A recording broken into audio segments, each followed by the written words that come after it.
This program is supported by Main Street Bookends of Warner for books, toys, games, cards, gifts, and a gallery of local art. Main Street Bookends of Warner. Welcome back to Your Yankee Chronicle. I'm Abby Peel, your host. Periodically, we get an update on the developments of the Concord to Lake Sunapee Rail Trail. Tell us, Tim, what's been going on during the winter season? Thanks, Abby. Talking this morning from Kentucky Village in the town of Hopkinton. I'm here with Anna Wells, who's the Economic Development Director for the town of Hopkinton.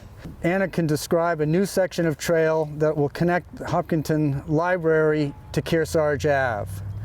And this was a project where the town applied for the trail grant with the Recreational Trails Program, and the Friends of the Concord Lake Sunapee Rail Trail agreed to partner and contribute a portion of the matching funds for the project. Anna, why don't you talk about the project and overall downtowns and trails in Hopkinton? Sure thing. So this little segment of trail, which is going to work into the Concord Lake Sunapee Rail Trail system overall, comes off of Kearsarge Ave, very close to the high school, and it's going to connect through the woods, then up the rail trail piece over to Houston Fields and the library, where there is a dog park, a playground, the senior center, all of these community resources there.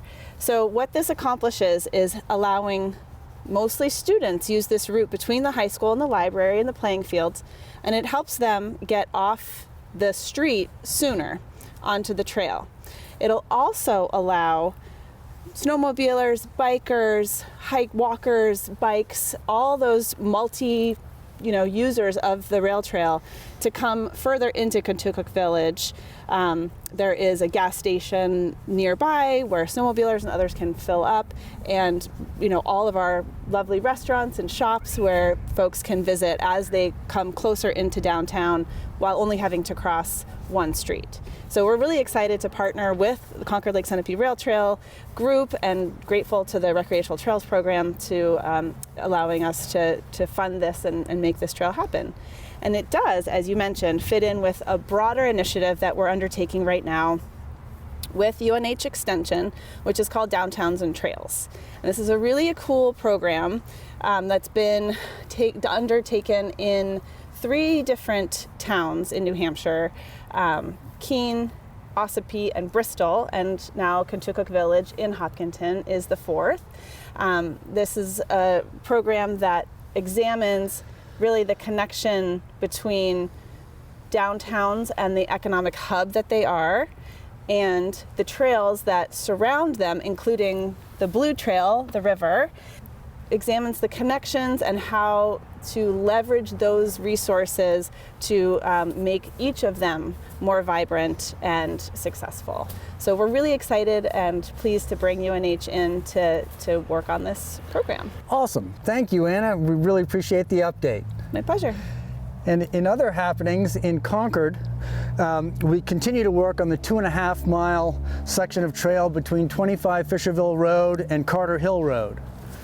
With help from the New Hampshire Community Development Finance Authority, we received $200,000 in support from Grapponi Automotive Group, Sulloway and Hollis, Sugar River Bank, C&S Wholesale Grocers, NGM, Cold Springs RV, Irish Electric Corp., Cleveland Waters and Bass, Grapponi Management, Merrimack County Savings, and HEB Engineers. These businesses from all over the state recognize the value of trails, and we really appreciate their support. We also receive donations from private individuals and foundations. So we expect to be improving that section of trail this year, hoping to reach all the way to Carter Hill Road. The trail is open in its current condition. There's a parking lot at 25 Fisherville Road. Just expect a natural surface until we get the work done on the western end of that trail. In Warner, we're working to extend the existing trail at Bagley Fields. That's in the town of Warner. It's long been a goal of many in the town to connect the town's soccer fields and ice rink to the village so people could travel between these places safely without having to drive a car. The project will get us a half-mile closer to that dream. We continue to use volunteer labor and equipment in the early stages of this project. And last November, we had a massive volunteer turnout on a beautiful day to help place wattle along the edges of the trail prior to any dirt work. We will continue to work on this project with volunteers and donated equipment to reduce the overall cost of completing the project. Additional Trail Day events will be listed on our website and posted on our Facebook page. Also in Warner, and this is an update to our previous segment on YCN, we were awarded a grant for a project near Interstate 89 at Exit 9. That project would run from the east end of Waterloo Street, passing underneath 89 near the Warner River, and then split with a spur trail reaching the businesses near the roundabout in Warner, and a bridge over the Warner River connecting to railroad grade trail users would use to reach Warner Village.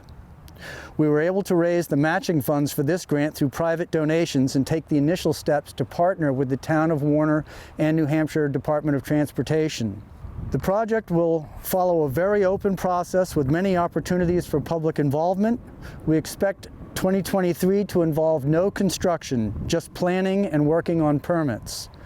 Please follow along to help make this project a reality. It provides a safe way past the busiest section of non-interstate road in the town of Warner. Further out in the timeline is a project to connect Bagley Field to the village of Warner. This involves getting from one side of Interstate 89 to the other in the area of Exit 8. The interstate in this area has a very wide median where the Warner River is between the northbound and southbound lanes. The construction of the interstate destroyed or buried the old Concord and Claremont Railroad grade in much of this area, so a new trail would need to be constructed. We were assisted in our planning in this area by the National Park Service and a team of engineering students from Dartmouth College and a wetland scientist from the area. Working with the town of Warner, we've applied for a grant to construct this section and may hear later this year if we've been awarded the grant. Continuing west, in Bradford, we hope to be in a position to apply for a grant to improve rail trail surface and make a connection from the end of the Tilly Wheeler Trail to West Main Street. It would be a very visible section from 103 and support for the businesses popping up in Bradford. And in Newbury, last September, we held a 5K race which used a town-owned section of the grade and several privately owned sections. Thanks again to the landowners who allowed us to use their property for that event to take place. Much of the town section had brush growing on it. We will see if the town will allow us to remove the roots and smooth the surface along their section. But creating the Concord Lake Sunapee Rail Trail will take a long time and some luck to pull it all together. Much of the land is privately owned. Please always respect landowners by not trespassing. The overwhelming majority of trail users take exceptional care of the trail. And dog walkers, please always take care of your dog's waste. We see very little trash on the trail and thank everyone for treating the trail with so much respect. And there are many opportunities to volunteer, and as the weather warms, look for announcements about trail work days. You can come visit us at Spring Into Warner in May and Market Days in Concord in June and other events throughout the region. And if you'd like to stay up to date with what we're doing, please visit our website, clsrt.org, or our Facebook page. It's facebook.com/CLSRT. Thanks again. Back to you, Abby. Thanks, Tim, and thanks for keep budding that dam. Someday, all the pieces of the puzzle will be filled in. When we return, we'll hear about the return of the Women Who Make a Difference luncheon and its purpose. But first, these words from the good folks that make our communities the great places they are, and the businesses that support us and the organizations you know and love.